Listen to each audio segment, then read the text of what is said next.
जैसा कि आज है फ्राइडे और टाइम होने वाला है स्मैकडाउन के एक और न्यू एपिसोड का। अब रोमन रेंस, केविन ओवेंस और एज के बीच जो कुछ दिखा, उसके बाद क्या नया ट्विस्ट यहाँ देखने को मिलने वाला है, सेथ रॉलिंस किसके साथ फ्यूड में दिखाई देंगे, वहीं बियांका ब्लेयर कब तक अपने पत्ते खोलेंगी और कौन से मैचेस सामने आ सकते हैं चैम्बर पीपीवी के लिए।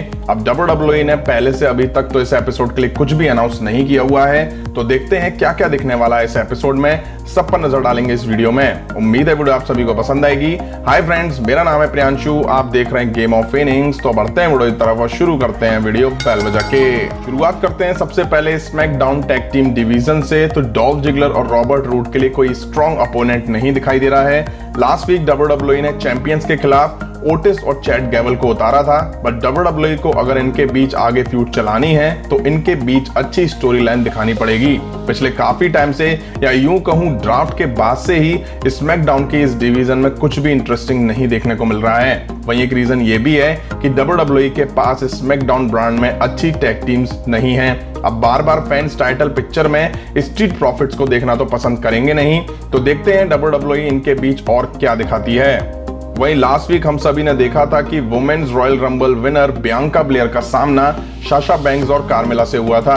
अब वैसे तो बैंक्स और कार्मेला के बीच आगे और फ्यूड तो शायद फैंस पचा नहीं पाएंगे, बट हो सकता है कि WWE आने वाले इस एपिसोड में बियांका ब्लेयर वर्सेस कार्मेला के बीच सिंगल मैच दिखा दे, जिस मैच के दौरान साशा बैंक्स कमेंट्री टेबल पर बैठी दिखाई दे जाएं।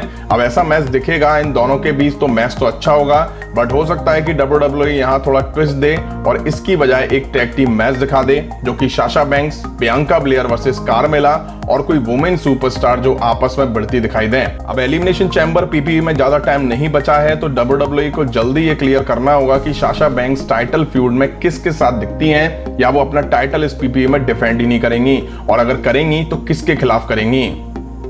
जैसा कि लास्ट वीक स्मैकडाउन के एपिसोड में बैले राइट स्क्वाड की मेंबर रूबी राइट के साथ सिंगल मैच में दिखाई दी थी, जहां बैले ने अच्छा गेम दिखाते हुए रूबी राइट को हरा दिया था। वहीं अब आने वाले इस एपिसोड में उम्मीद है कि बैले राइट स्क्वाड की ही दूसरी मेंबर लिव मॉर्गन के साथ मैच में दिखाई दे सकती हैं। अब इस मैच में बिल्ली के का भी रोल दिखाई देगा, क्योंकि लास्ट वीक बिल्ली के की वजह से ही लिव मॉर्गन अपनी पार्टनर की हेल्प नहीं कर पाई थी। अब अगर ऐसा मैच दिखेगा तो हो सकता है कि इस मैच को भी बैले ही जीत लें। ऐसा करके हो सकता है कि WWE इनकी स्टोरी लाइन को आगे बढ़ाए। अब सेजारो आई थिंक लगातार 3 हफ्ते से स्मैकडाउन के एपिसोड में जीतते हुए दिखाई दे रहे हैं, इसलिए इस उम्मीद है कि वो फिर से यहाँ किसी के साथ मैच में दिखाई देंगे और उसके खिलाफ भी जीत दर्ज करेंगे। अब सेजारो जैसा दिख रहे हैं, उसके बाद माना जा रहा है कि सेजारो को WWE पुश दे रही है। अच्छी बात है अगर सेजारो को पुश मिल रहा है, बट हर एपिसोड में स्क्वैश मैच में जिता के पुश नहीं होता है। सेजारो वाकई टैलेंटेड सुपरस्टार हैं। WWE को उनको टाइटल पिक्चर में लेके आना चाहिए, जिससे पिछले कुछ टाइम से उन्हें जो नहीं मिला है उन्हें अच्छे से मिल पाए। अब देखते हैं इस वीक वो किसके खिलाफ मैच में दिखाई देते हैं, और अगर WWE वाकई सेजारो को पुश दे रही है तो उन्हें एक पर्टिकुलर फ्यूड में किसी सुपरस्टार के साथ दिखाना चाहिए। वहीं पिछले कुछ वीक से हम कॉर्बिन को रे मिस्टीरियो और उनके बेटे डोमिनिक के खिलाफ लड़ते हुए देख रहे हैं। अब तक कॉर्बिन ने रे मिस्टीरियो और उनके बेटे को सिंगल मैच में हराया भी है। वहीं लास्ट वीक किंग कॉर्बिन और डोमिनिक के बीच फिर से एक मैच दिखा था, जहां कॉर्बिन अच्छी पकड़ में थे, तभी रे मिस्टीरियो ने इंटरप्ट करते हुए डोमिनिक को कॉर्बिन के खिलाफ जीतने में हेल्प करी थी। अब आने वाले इस एपिसोड में हो सकता है कि WWE king Corbin versus Rey Mysterio के बीच मैच दिखा दे। अब मैच तो अच्छा दिखेगा इन दोनों सुपरस्टार के बीच, वहीं जीत शायद इस मैच में डोमिनिक के इंटरप्शन के बाद रे मिस्टीरियो के हाथ लग सकती है। फिर शायद इसके बाद ये लोग सेपरेट फ्यूड्स की तरफ मूव ऑन कर सकते हैं, क्योंकि पिछले 4-5 हफ्तों से फैंस हर एपिसोड में सेम मैच नहीं देखना चाहते हैं।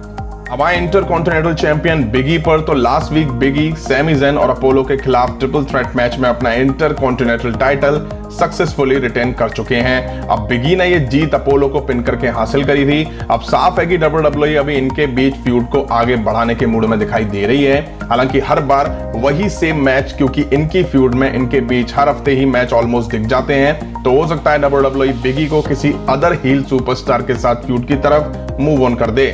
ऐसा अगर नहीं होता है तो फिर तो फ्यूड इन तीनों के बीच ही दिखने वाली है एलिमिनेशन चैम्बर पीपीवी तक। वहीं WWE ने लास्ट वीक की ये अनाउंस कर दिया था कि सेथ रॉलिंस आने वाले स्मैकडाउन के एपिसोड में वापसी करने वाले हैं। अब वापसी के बाद उनके प्लान्स क्या हैं, किसके साथ वो फ्यूड में दिखाई देंगे, इसका अभी कोई आइडिया नहीं है। अब आप सभी जानते हैं कि सेथ रॉलिंस की वापसी 1 जनवरी 2021 को होनी थी, बट WWE ने इसे काफी डिले करा और रॉयल रंबल में जाके सेथ रॉलिंस की वापसी दिखाई। वहीं रॉयल रंबल के बाद वाले स्मैकडाउन के एपिसोड में भी सेथ रॉलिंस की वापसी नहीं दिखी थी, जिसको देख करके लग रहा है कि WWE के पास सेथ रॉलिंस के लिए कुछ बेहतर प्लान्स नहीं है। मुझे लगता है कि सेथ रॉलिंस ने एक हील सुपरस्टार के तौर पर ही वापसी करी है, तो हो सकता है कि वो डैनियल ब्रायन के साथ फ्यूड में दिखाई दे जाएं, क्योंकि सेथ रॉलिंस ने ही डैनियल ब्रायन को मेंस रॉयल रंबल मैच से एलिमिनेट करा था। अब देखते हैं कि इनके बीच फ्यूड दिखती है या नहीं। अब अच्छा होता अगर WWE सेथ रॉलिंस की एज अ फेस वापसी कराती। अब हो सकता है WWE यहाँ सेथ रॉलिंस को एक छोटे से प्रोमो में दिखा दे और किसी सुपरस्टार के खिलाफ एक स्क्वैश मैच में जीतता हुआ दिखा दे, ताकि उनके रिटर्न के बाद उन्हें थोड़ा मोमेंटम दिया जा सके। अब आते हैं यूनिवर्सल चैंपियन रोमन रेंस पर। जैसा कि लास्ट वीक मेन इवेंट में एज और रोमन रेंस का फेस ऑफ दिख रहा था, जहां रोमन रेंस खुद से एज से कहते हुए दिखाई दिए थे कि मुझे चैलेंज करो। तभी उनके ऊपर आके केविन ओवंस ने स्टिनर से अटैक कर दिया था, जिसके बाद काफी ज्यादा कंफ्यूजन हुआ कि केविन ओवंस के साथ रोमन रेंस की फ्यूड अभी बचती है या नहीं।